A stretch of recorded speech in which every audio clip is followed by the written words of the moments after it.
dangerous border.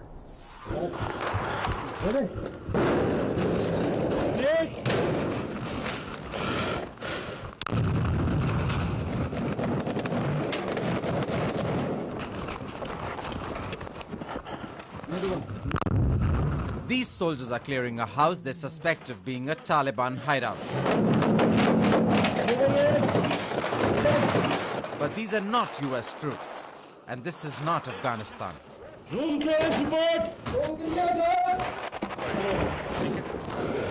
We are with the Pakistan Army SWAT team in the province of South Waziristan, very near the Pakistan-Afghan border. The Pakistani army is launching a multi-pronged attack against the Taliban, deep inside Pakistan's federally administered tribal areas, a remote area where the army and the government rarely venture into.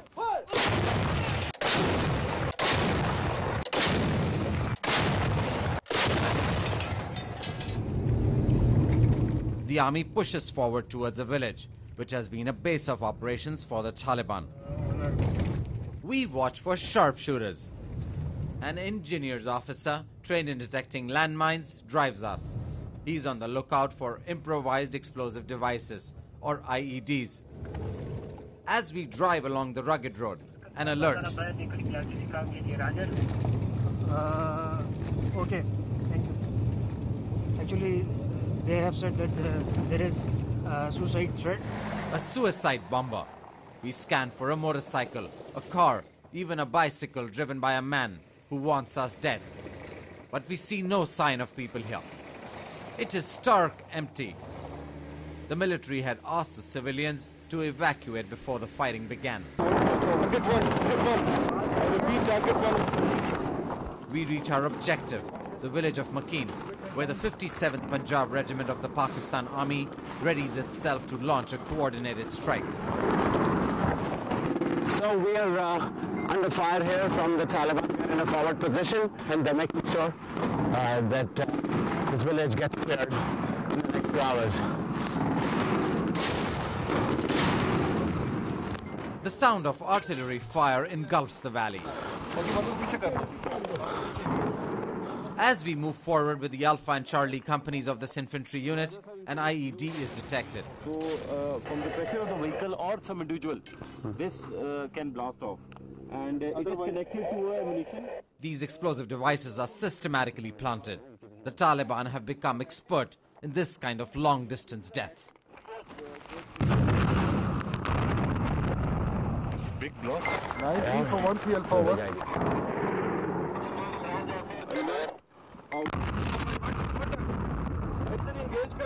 I repeat, target 1. Target 1 engage, 1 round gunfire over.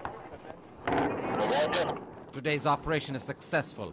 The village falls to the Pakistani army and a huge cache of ammunition is recovered. A number of compounds in a particular village, when we go in those compounds we find weapons. We found major weapons like RPGs, rocket-propelled grenades, launchers, and same way 82mm mortar. The Pakistani army says the Taliban are bringing weapons and ammunition from Afghanistan in huge quantities.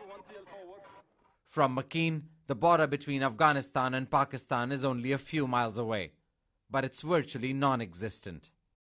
As the American troop surge ramps up across the border, the likely result is that more Taliban will retreat into Pakistan, putting Pakistan's already stretched army under more pressure.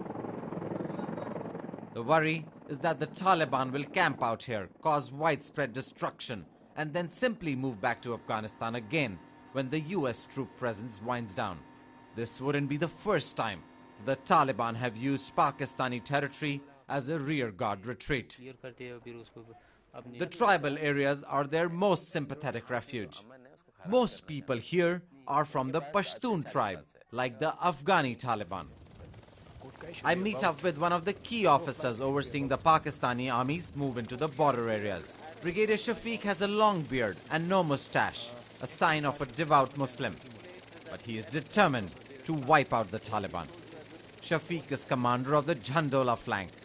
He takes me on an aerial tour of the rugged landscape of South Waziristan. It is dotted with small, isolated villages like Makeen. It is impossible for the army to control them all. The atmosphere is tense. A Cobra flies escort, watching for the Taliban rockets that could shoot us out of the sky. The mountaintop we land on was a key Taliban holdout. The Pakistani army took it over in 2 days of heavy fighting. The Pakistani military is now coordinating its maneuvers from here. Was under their control. But now we have our forces which have taken Makeen and have come up to this road junction. How many extremists would be stuck inside this triangle? The exact numbers I cannot give now, but to my rough estimate would be close to 2,000 should be there. At least. And how well armed are they? They are very well armed. 50 helicopters, 80 tanks, and dozens of armored vehicles were deployed in South Waziristan for the fighting.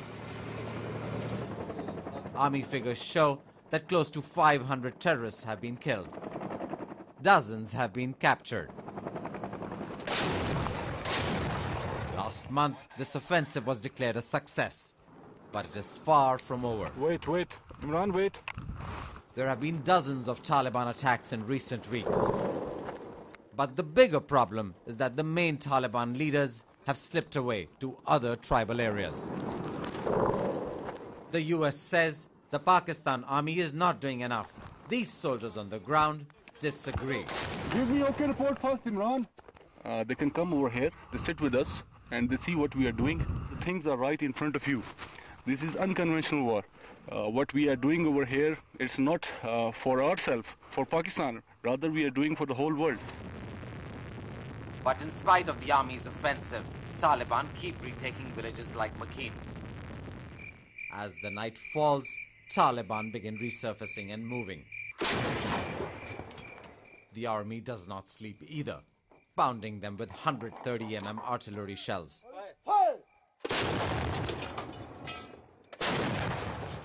These rugged mountains must be cleared, village by village, ridge by ridge, again and again.